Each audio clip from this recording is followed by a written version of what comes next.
I have been brewing kombucha at home in India for nearly 2 years now. After trying different teas, multiple water sources, and various starter cultures, this is the exact method that has been working consistently for me. So, if you're tired of paying 100 to 200 rupees for a single bottle, or you just want a great entry point into the world of fermentation, you're in the right place. By the end of this video, you'll know exactly how to brew your very first successful batch at home. To start, we need to make our sweet black tea. I'll be using my 4 liters glass jar for my first fermentation, for which I'm using 1 cup of sugar with 2 tablespoons of black tea. So we have taken a clean utensil, filled it with water and added sugar and tea leaves. Now, some brewing guides warn you about over-extracting the tea if you boil them for too long, saying it makes the liquid too bitter. I don't mind it at all because stronger tea just means more compounds for your culture to feed on. That's the beauty of home brewing. It's all an experiment.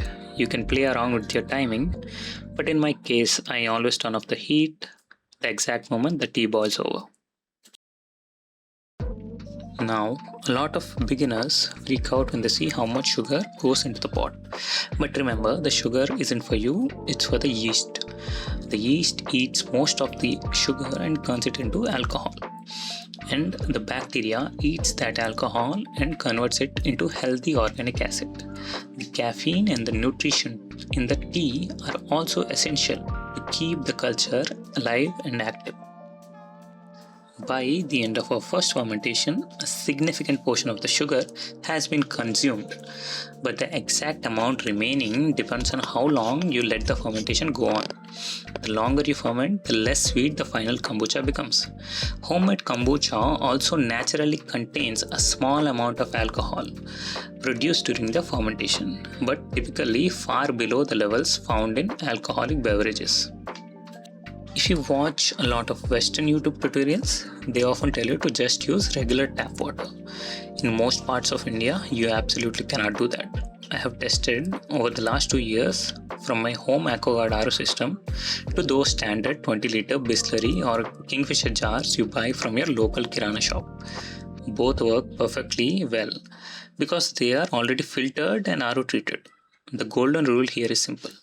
If the water is safe, clean and filtered enough for you to drink daily, it's safe for your kombucha. Just avoid the direct tap water. Before pouring our sweet black tea into the glass jar, I made sure that the jar is sanitized with hot water. It kills all the unwanted bacteria, and I also made sure it absolutely does not have any soap residue, which can kill the culture. Do not pour boiling hot tea directly into the glass jar, or the thermal shock will crack the glass. Let the tea cool down to a warm temperature first, and then strain it into the jar. Give it a gentle swirl. The warmth acts as an extra layer of safety to kill any lingering bacteria inside the wall. Here I am just trying to extract the little bit of flavor left in the tea leaves. Then I top it up with room temperature or water until the jar is about 3/4 full.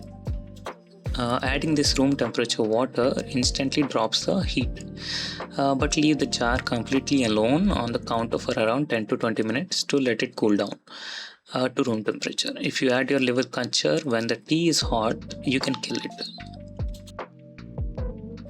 While it cools, let's talk about the sourcing. Finding a good, reliable SCOBY in India is not that hard.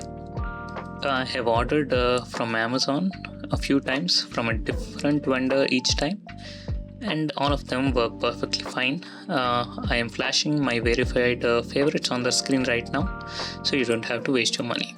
Inside the pack, you get a rubbery disc and some liquid. Here's a bit of quick science. The liquid is actually the SCOBY, the living culture. The thick rubbery disc is just a cellulose byproduct called a pellicle. As the fermentation goes on, your SCOBY will produce a new pellicle. So this is the most important part, the liquid. It is also called the starter liquid, which is basically the SCOBY. I am using mine for a 4 liters batch and it was enough for me.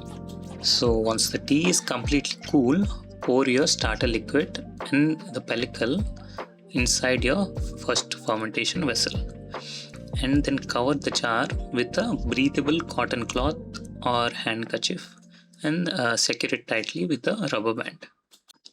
The brew needs oxygen to breathe. We are just covering so that we keep the fruit flies out. They get attracted by the smell of the fermentation and we don't want them getting in. Place the jar in a well ventilated spot but away from a direct sunlight. The ideal fermentation temperature is roughly 24 to 30 degrees.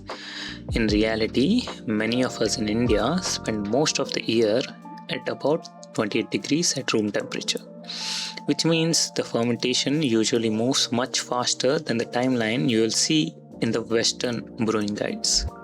Because of a warm climate, fermentation here happens incredibly fast. In peak summer, I usually start tasting my kombucha as early as day 3. From that point, I taste it daily and watch how the flavor develops. I start bottling when the kombucha becomes noticeably tangy, but still has a little sweetness left. Personally, I don't enjoy overly vinegary kombucha, so I prefer to stop the first fermentation at this stage. If you want stronger, sharper flavor, you can simply let it sit in F1 for a few more days before bottling.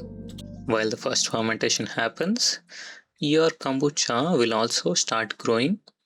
It's new SCOBY, so don't worry, it's just natural process. But the only enemy you need to watch out for is mold, which looks like fuzzy, dry, or greenish black or white circular spots on the surface. If you ever get mold, you cannot save it. You have to throw it out and start again. This usually happens if you have not sanitized your components, or it can also happen if there is mold in your surroundings. So you will have to start fresh by buying a new SCOBY and starting from scratch. If you're ever unsure if it's mold or not, you can drop a comment below or you can post a photo of it on Reddit. There is a community called Kombucha over there. It's incredibly active and very friendly. Now just look at the transformation. We started with deep dark black tea and in about a week it's turned into a golden color. Our first fermentation is officially complete. At this stage, your kombucha is completely drinkable. If you enjoy the slightly sweet, tangy flavor, you can bottle it, refrigerate it, and start drinking right away. But if you want to add some flavor and build natural carbonation, then we need to move on to the second fermentation or F2. Here is where you experiment. You can use almost any fruit you like: mango, pineapple, pomegranate, lychee, jamun, berries, or lemon, or whatever is available locally to you. Half of the fun of brewing kombucha is trying different combinations of flavors and finding what you enjoy the most. One thing I would avoid is fruit concentrates or packaged fruit pulps that contains preservatives. In my experience, they never work, and they can interfere with the F2 and they never produce any carbonation at all. Fresh fruits or fresh homemade pulp has always given me the best results. Before bottling, I have washed these flip-top glass bottles thoroughly with hot water. This helps sanitize them and reduce the risk of contamination. Just like the fermentation jar, never pour the boiling water directly on the glass bottles. It can crack the glass bottles. These flip-top glass bottles are ideal for F2 because they create an airtight seal. During this stage, the yeast continues to consume the sugar from the fruit and the sugar that you add, and they create carbon dioxide. Since the gases cannot escape, they dissolve into the liquid and create a natural carbonation. So to help with the carbonation, I have added almost 3 tablespoons of sugar in each bottle. This gives the yeast some extra fuel to consume apart from the fruit sugars, and it will produce a lot of carbon dioxide. Next comes the flavoring. For 2 bottles, I have added more than half a cup of fresh mango pulp. In the 3rd bottle, I am using roughly 2 cups of pomegranate seeds. The amount of fruit you use is completely up to you. The fruit is mainly there for flavoring. If all you want is carbonation, you can skip the fruit altogether and simply add just a little extra sugar. Now I am transferring the kombucha from the fermentation vessel into the stainless steel container. This just makes the bottling easier and less messy. As I do this, I am setting aside some kombucha for the next batch. This will serve as a starter tea for the next fermentation. Once everything is ready, fill the bottle up to the neck, leaving about an inch of space at the top. The small amount of headspace helps pressure build properly inside the bottle. Now seal the bottle and keep them at room temperature away from direct sunlight. In most Indian homes, 2 to 3 days is usually enough for the second fermentation. Our warmer temperatures tend to speed things up quite a bit. Just be careful not to leave the bottle sitting for too long, especially during summer. Pressure can build up significantly. If you're new to brewing kombucha, check the bottle after about 2 days and refrigerate it once you have reached the level of carbonation you'd like. You can know that by trying to open the flip top slightly, and if there is a slight pressure release, you know that the fermentation is taking place and the carbonation is building up. After a day or 2 of refrigeration, cooling slows fermentation drastically and also helps stabilize the carbonation. And that's it. You have now turned plain kombucha into a naturally carbonated, fruit-flavored probiotic drink. Keep in mind that every fruit behaves differently. Some fruits create a lot of carbonation while others produce very little. Don't be afraid to experiment. Take notes and find the combination that works best for you. Now let's wait a few days and see how these bottles turn out. And here is the final result. It turned out nicely fizzy, refreshing and packed with flavor. What's interesting is that even though I added about 3 tablespoons of sugar during the second fermentation, the finished kombucha only has a very slight sweetness. Most of the sugar has been consumed during the fermentation. And that's the beauty of kombucha. This was my way of making it. Your kombucha may taste completely different from mine, and that's perfectly fine. Over time, I found the process and the flavor profile that I enjoyed most. Now it's your turn to experiment and find what you like. Try different fruits, different teas, strengths, different fermentation times, and take notes along the way. Every batch teaches you something new.